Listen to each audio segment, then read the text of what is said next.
Yeah. Hey.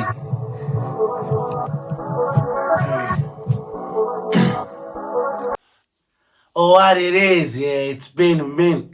But it is good, people. I'm your host, Rapson the Guru Tembe, Rapson. Rapson, don't forget it. And welcome to another great episode of Behind the Industry. If you do not know what we do here, we give you all the information that you need to know to keep up with everything that's happening in the music space. Without wasting any more of your time, let's get straight into it. Today we're going to be taking a closer look at how Pretoria is currently flying the SA hip hop flag very, very high on an international level even. But in order to do that, we need to take a step backwards and figure out how we made it to this moment to come with. Hip hop in South Africa has been around for about 4 decades. That's a very long time for a genre to exist. Yes, it is a very, very long time. But the very first song to be recognized as a hip hop song only came about in 1986 by an artist called Sinyaka at a time where hip hop was not a thing that is known in this country. It was unheard of, it was something new, and he came with a hit with his EP at the time. But hip hop wasn't fully recognized and had not fully demonstrated its power until it made it all the way to Cape Town when a group called POC made it political and started voicing out their voices using the genre. It got to a point where POC was even banned off SABC. This was at the height of all the political things that were happening in South Africa, that being apartheid. Nevertheless, hip hop did not die then. It moved on for years to come, as I've said, for decades. But only in the late 2000s did hip hop actually find its way back into this whole space in this whole country and find and set its footing right.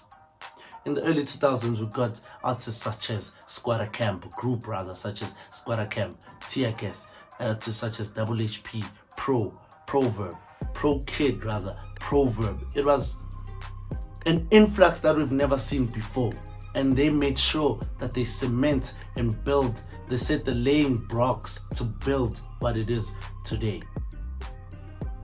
Now, we're not just here to dissect the history of hip-hop and where it comes from and where it's going. We have to understand how Pretoria got to the point that it's at and how many years it's been building.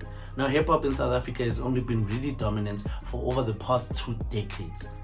And in over those 2 decades, it's been changing cities as who is running it at the time. And I believe Pretoria has been at the helm for a very long time, but has not been given its credit. And I think that is largely because most artists that have been coming from Pretoria have been credited as solely Motswako artists. If you do not know what a Motswako artist is, in simple terms, Motswako started as a combination of sounds that are being brought together in order to make one song, essentially. So in high sense, piano is Motswako because it's a combination of sounds being brought together to make one. But that soon changed. That soon became a category only fit for Tswana artists.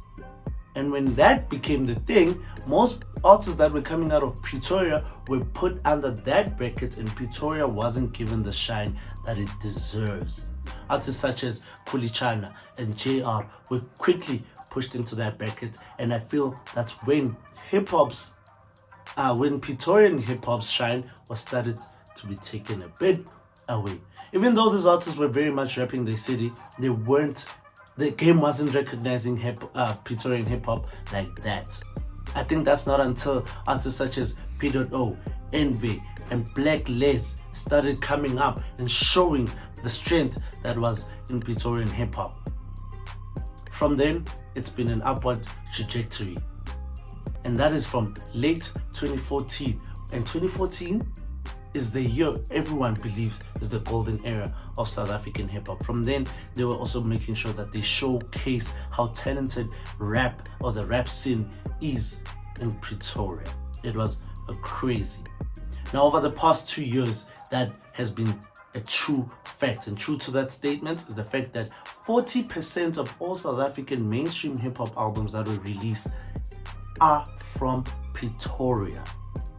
Let that sink in. 40% of SA commercial hip hop albums came out of Pretoria, and it introduced us to so many new artists, from the likes of 25K to Tato Soul to many other artists that are still running the game currently right now, and it's so beautiful to watch. So I definitely think the capcity is currently the rap city, and it is amazing to witness, to a point where artists such as A. Reese are working with international music engineers, and independent artists caught the eye of international Grammy award winning music engineers, and that is beautiful to definitely see. So that's what I think. I think currently Pretoria is flying that South African hip hop flag very, very high and bright. It's shining brighter than that 22 million flag that we were promised. Tell me what you think in the comment section down below. Please tell me if you disagree. Please tell me who you think, which city rather, you think is the capital of rap. That's it from your boy, Rapson the Gurutembe, R-A-P-S-O-N. Rapson, don't forget it. Please follow me on all social media platforms at Rapson Tembe across the board. Tambona vikile ntaka eti makati ngwane tak tsakot.